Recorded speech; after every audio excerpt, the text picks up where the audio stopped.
Aga jaa, aitäh kõigile, et tulite kuulama. Minu nimi on Liina. Mina juhin Baltikumi regiooni ettevõttes nimega Deal ja Deal on siis platvorm, mille kaudu saab palgata endale inimesi üle kogu maailma, olgu siis tegu täiskohaga töötajatega või siis kontraktoritega. Ma jagan siis mõningat slaidi.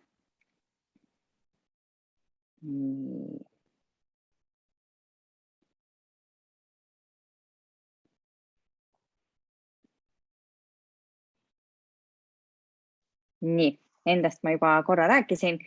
Mina liitusin Dealiga suvel ja just seetõttu, et mul on isiklikult pea igas ettevõttes, kus ma olen seotud olnud, on meil olnud selline olukord, et leiame suurepärase kandidaadi, aga kui juhtub, et inimene ei ole Eestist või on kuskil mujal riigis, kus meil juriidilist keha ei ole, siis on küsimus, et kuidas see inimene tööle võtta. Ja enamasti oleme kahjuks kandidaatidest ilma jäänud, sest selle aega, kuni meie seal mõtleme, et kuidas teha oma juriidilist keha, kes maksab maksud ja nii edasi, on inimene juba edasi liikunud.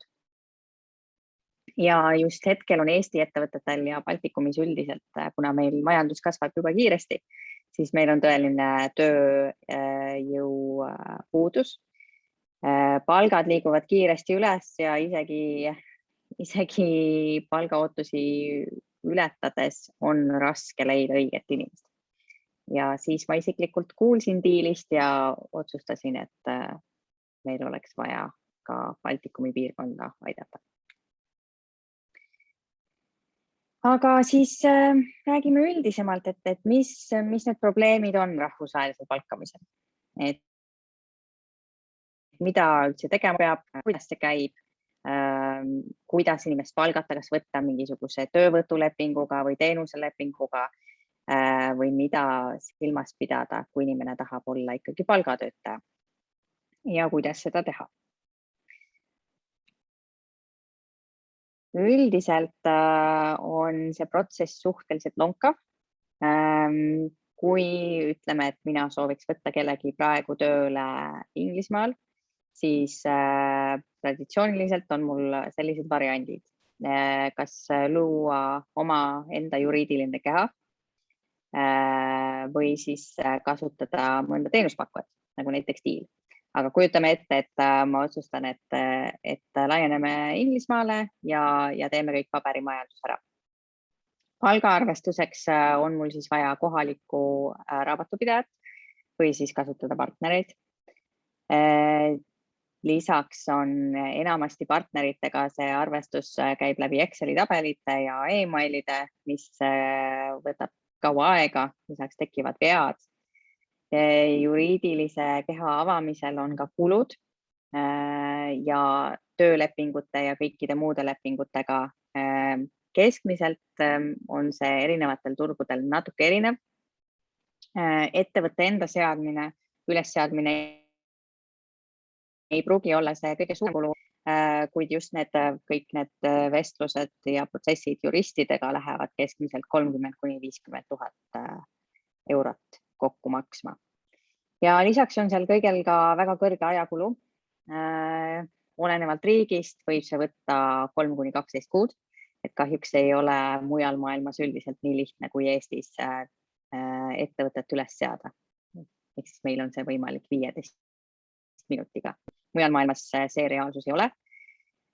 Seda tean isiklikust kogemusest ka. Deal avas see aasta 60 juriidilist keha üle kogu maailma.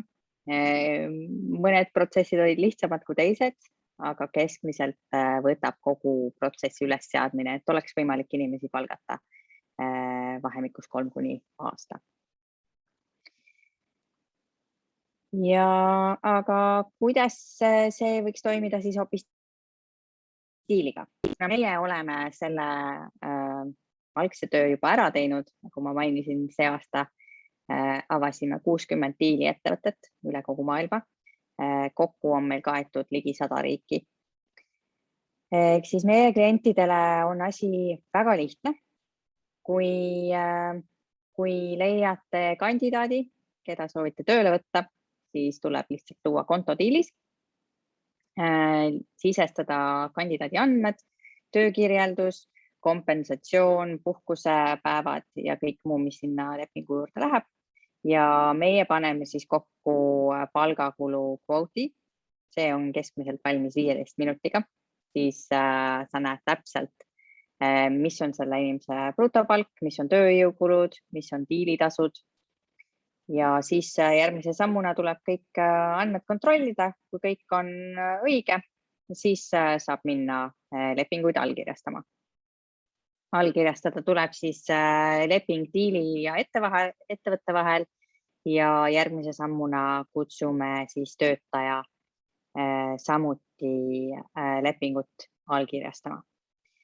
Ja praktiliselt toimib asi nii, et täiskohaga töötajate puhul võtame meie diilis nemad tööle seal riigis, kus nemad asuvad. Meie registreerime nad vajalikes ametites, maksame maksud, teeme palgaarvestused, puhkusearvestused või haiguslähed ja haldame kogu protsessi siis onboardingust offboardinguni.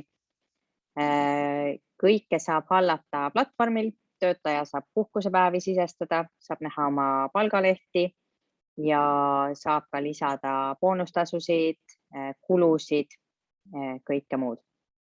Ja teil jääb siis töörõõm töötajaga, et meie võtame kogu HR admini enda peale ja teie teete oma vahel siis tööd sinna puutub. Ja töötaja saame me pardale tuua samal nädalal, et olenevalt riigist võtab see siis 1 kuni 7 tööpäeva sellest hetkest, kus töötaja on allkirjalepingule lisatud. Aga siis järgmine küsimus, et miks meil üldse on vaja globaalselt palgata? Nagu ma alguses juba mainisin, päris suur probleem on see just tehnilise talendi osas Baltikumis. Inimesi lihtsalt piisavalt ei ole ning meil ei ole ka võimalik inimesi piisavalt kiiresti ümber treenida. Lisaks tänu kogu sellele pandeemiale on inimesed ka vähem nõus kolima. Nad ei soovi relokeeruda. Esiteks, kas on neil mõned mured või hirmud, et kui nad jäävad tunnetusse riiki lõksu. Ja kuna paljud meist on juba ligi 2 aastat olnud täiesti kaugtööl, siis tekib küsimus, et miks on üldse kuskile vaja kolida. Ja relokatsiooni asjus meil olid ühed huvitavad vestlused eelmine nädal, kui me tegime koos üritust nimega Recruitment Thursdays. Ja relokatsiooni puhul Piret Nortalist mainis väga huvitavat terminit nagu koduigatsusmaks. Ehk siis kui sa kolid inimese ikkagi teise riiki, siis tuleb pakkuda paremaid hüvisid, arvestades, et enamasti inimene jätab oma pere ja elu ja sõbrad. Pere küll võib kaasa võtta, aga see on üks keerukas protsess. Ja lisaks, kuna paljud ettevõtted ongi nüüd välja öelnud, et nemad palkavad täiesti kaugtööna, siis tekib küsimus, et miks on meil alati vaja keskset kontorit, kus siis 9–5 istuda. Et inimesed suudavad olla ka väga produktiivsed, töötates just sealt, kus neile kõige paremini sobib. Nagu näiteks mina täna siit Dubaist. Natuke meie klientidest. Meil on hetkeseisuga nüüd kuskil juba üle 6000 kliendi, kes siis on usaldanud globaalse palkamise meie kätesse. Suurematest nimedest siis Dropbox, Shopify, Intercom, Coinbase ja dLocal. Kohalikest Baltikumist on meie klientideks näiteks Nortal, Veriff, Lätist nende esimene ükssarvik Printful, Leedus, FIs ja mitmed teised. Aga me ei ole ainult nüüd tehnoloogia valdkonnas kinni. Meil on ka kliente, kes on rohkem traditsionaalsematest ettevõtetest, kes ja üldiselt, keda palgatakse läbi meie platvormi. Suures osas on see tehniline talent, kes on siis tarkvaraarendajad, aga teiselt poolt, kui on laienemine uuele turule, siis kas esimene uue piirkonna juht, müügiinimesed, turundusinimesed, vahel ka täiesti terved keelepõhised support tiimid. Ehk siis see on väga seinast seina, et kui kellelgi on vaja palgata inimest teisest riigist, kus neil oma juriidilist keha ei ole, siis läbi seda meie seda teha saab. Nii. Ja natukene sellest, kuhu ma oleme diiliga oleme jõudnud. Diil asutati natuke üle 2 aasta tagasi. Kasvanud väga kiirelt, sest pandeemia ajal väga paljud leidsid, et kaugtööna palkamine on uus reaalsus ning tänu sellele ebameeldivale olukorrale, kus terve maailm nüüd paar aastat on olnud, meie ettevõttele aitas see loomulikult palju kaasa. Oleme kaasanud üle $600 miljoni investeeringuid. Sel aastal ainult kasvatasime oma meeskonda 5 korda ning saame katta peaaegu kogu maailma nii kontraktorite palkamisega kui täiskohaga töötajatega. Ja kes me ise oleme? Me oleme täiesti remote team. Meil ei olegi keskset kontorit. Meid on kokku juba üle 450. Tänase seisuga ilmselt veel rohkem. Enam ei jõua meelest pidada, palju meid on. Ja me oleme kokku üle 50 riigis ja igaüks töötab sealt, kus parasjagu neile sobib. Olgu selleks siis kodu või siis mingi koos töötamiskontor või kust iganes. Et täiesti võimalik on ehitada üles suur organisatsioon täiesti hajus meeskonnaga. Ja kuigi aeg-ajalt ikkagi on tore päriselus ka kokku saada, mina kohtusin oma kolleegidega esimest korda paar nädalat tagasi. Ja mul sai nüüd slaidid otsa, ehk siis nüüd võime rääkida, kindlasti on veel küsimusi, et kuidas see täpselt toimib ja võime sellega pihta hakata. Just, et kui kellelgi on küsimusi, siis pange mikrofonile hääl peale ja küsige julgelt.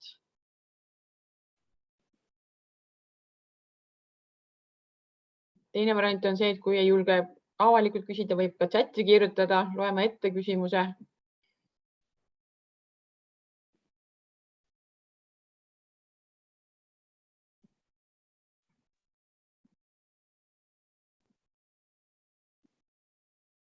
Tundub, et kõik on väga tagasihoidlikud täna. Kõigil on kõik selge. Mis ma võin siia juurde öelda, et meie puhul ei ole siis ainult täiskohaga töötajad, et keskendume, sellega me alustasime hoopis kontraktoritega, kuid see täiskohaga töötaja palkamine tuli siis juurde, sest meie kliendid hakkasid seda küsima. Aga ka kontraktorite haldamine kõik on väga lihtne. Meie genereerime platvormil lepingu, mis on siis vastavustes kohaliku tööõigusseadusega. Sest ütleme, et kui sa palkad kontraktoreid või freelancereid erinevates riikides, siis Eesti lepingu saatmine nendele enamasti ei ole seadusega vastavuses ning seal on mõningad riskid.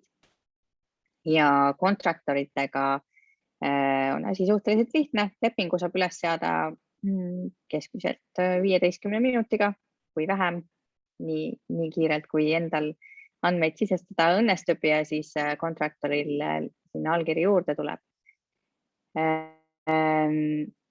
Lisaks teenusepakkujatega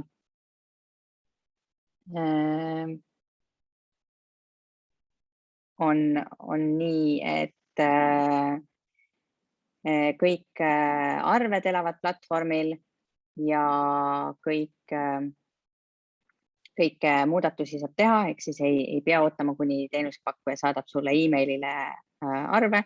Meil on ka integratsioonid raamatupidamistarkvaraga, HR-tarkvaradega, siis kõike saab hallata paari klikiga otse platvormil. Sa enne mainisid, et ei ole ainult nagu IT-valdkond, et ütleme, kui nüüd Eesti raames vaadata, et mis valdkondadest teil nagu veel neid siis partnereid juba on? Näiteks Baltikumis on meil nüüd suured projektid tulemas lennufirmadega. Eestist on küll palju startup'e. Las ma mõtlen, mis Eestis mõni traditsionaalsem. No näiteks Nortal, suur ettevõte, aga oleme ka rääkinud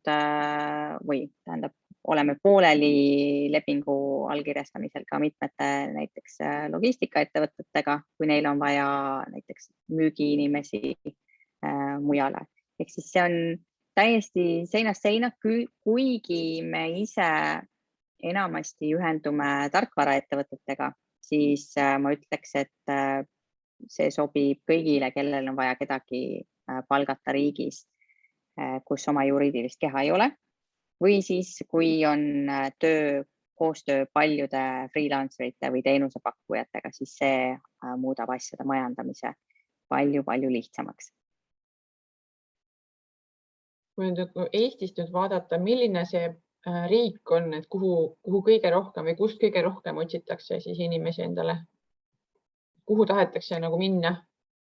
Eesti kliendid värbavad hästi palju Poolast, Ukrainast, aga samuti USA-st, et siin on otsitakse kas tehnilist talenti, keda Eestis ei ole, või siis ka nagu väga kõrgel näiteks C-level juhid, neid ka igalt poolt.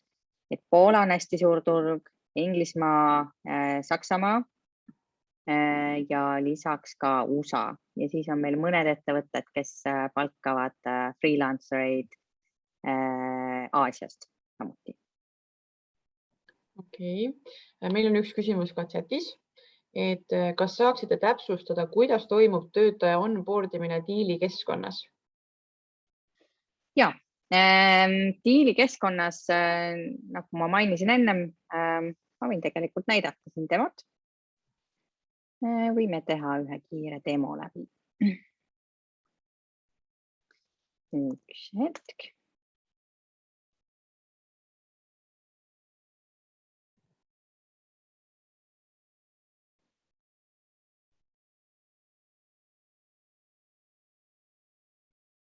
Nii, natukene laeb aeglaselt. Teeme selle kogu protsessi läbi, siis on selge pilt ees.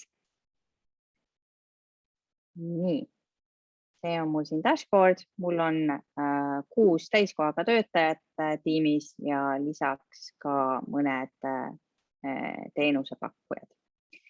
Aga täiskohaga töötajaga käib asi nii. Meil on siin 4 erinevat lepingut. Esimesed 3 on siis mõeldud teenusepakkujatele või contractoritele või freelanceritele. Fixed rate siis, kui nad saavad täpselt sama summa iga kuu, pay as you go, kui on mingisugune tunnipõhine või projektipõhine ja milestone on siis, kui on pigem projektipõhine maksustamine, näiteks 50% tasust ette, 50% hiljem. Aga teeme läbi selle täiskohaga töötaja. Kujutame ette, et võtate minu tööle näiteks Soomes. Kujutame ette, et mul ei ole vaja elamisluba ja siit sisestame siis kõik andmed. Ütleme, et ma olen disainer, siia saab lisada töökirjelduse või valida mõned, mis meil siin olemas on või lisada enda oma. Järgmise sammuna panna siis aasta brutopalk, kas on mingisugune signing boonus, selle võib lisada või kui on komisjoni tasu lisaks. Siis mõned detailid veel, kui palju on puhkusepäevi. Alati saab anda rohkem, aga vähemaks kui riigis on nõutud seadusega võtta ei saa. Sama lugu on katseajaga. Katseaega saab teha lühemaks, aga mitte pikemaks, kui on antud riigis lubatud. Näiteks Soomes, vaatame palju me siia panna saame. Pool aastat saab hakkama Soomes.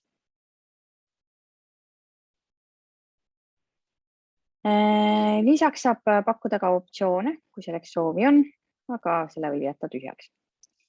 Nii, järgmise sammuna meie meeskond paneb siis kokku palgakulu kvoodi ja seda näeb siis siin. Mul on siin praegu demokeskkond, ehk siis need numbrid ei ole täpsed. Kui kõik on okei, siis järgmise sammuna tuleb allkirjastada Master Service Agreement. See on siis diili ja ettevõtte vahel, kus me paneme paika, mis on meie kohustused, õigused ja kõik punktid, et kuidas me selle töö ja IP anname üle kliendile. Ja kui see on allkirjastatud, siis me võtame täiskohaga töötaja puhul deposiidi, milleks on 1 kuu palk ning see on siis tagastatav siis, kui töösuhe lõpeb. Selle me kogume selle jaoks, et juhul kui teie jooksite minema, siis meil on töötaja ees ikkagi kohustus neile palka maksta. Kui deposiit on meile laekunud, siis järgmise sammuna kutsume töötaja platvormile. Nemad saavad kutse, nemad saavad töötajalepingu üle vaadata ja kui allkiri on kirjas, siis saab töösuhe alata. Ja edaspidi saab kõike majandada platvormilt. Näiteks kujutame ette, et ma soovin siin kellelegi boonust maksta. Valime siin kellelegi siit.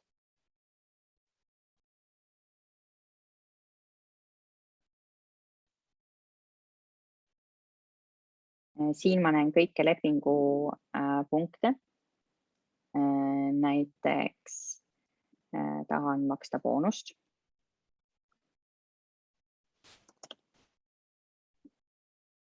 Seda saab lisada omalt poolt ka töötaja ise või teenusepakkuja või contractor. Näiteks kujutame ette, et neil oli mingisugune kulu, käisid konverentsil ja siia saavad lisada siis tšeki või arve.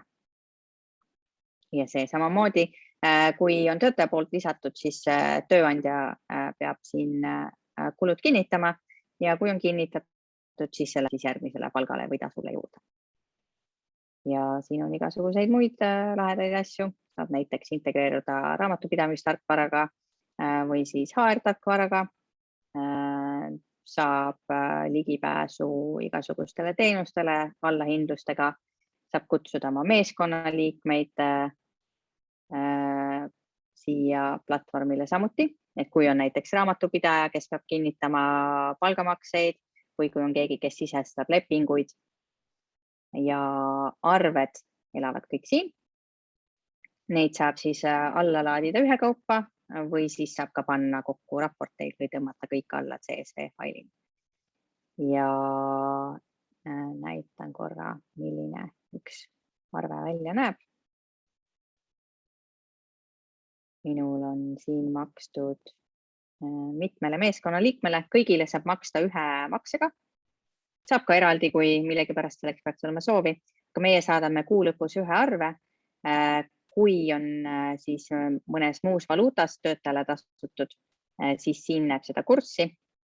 Siin näeb kõiki andmeid. Minul on siin üks teenusepakkuja, kellel olid siin mõned kulud, tunnipõhine arvestus ja siin näeb kogu seda väljavõtet koos. Meie teenustasud täiskohaga töötaja puhul on $500 kuus töötaja kohta ja contractori puhul $49 kuus. Sest contractori puhul meie riski ei võta ja meie makse ei maksa ja kogu seda HR-protsessi ei halda. Et see on lihtsalt platvormi tasu.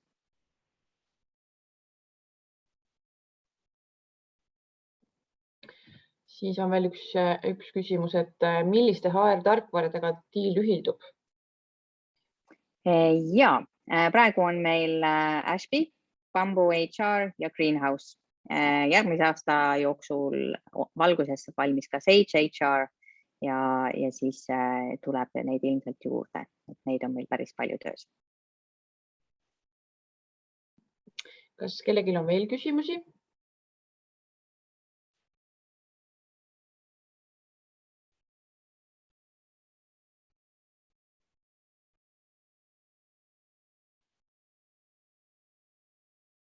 Tundub, et vist on vaikus.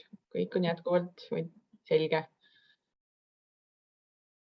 Siis on hästi, aga jah, minuga saab ühendust võtta emaili liina.klaas@letsdeal.com või siis LinkedInis, et kuidas paremini sobib.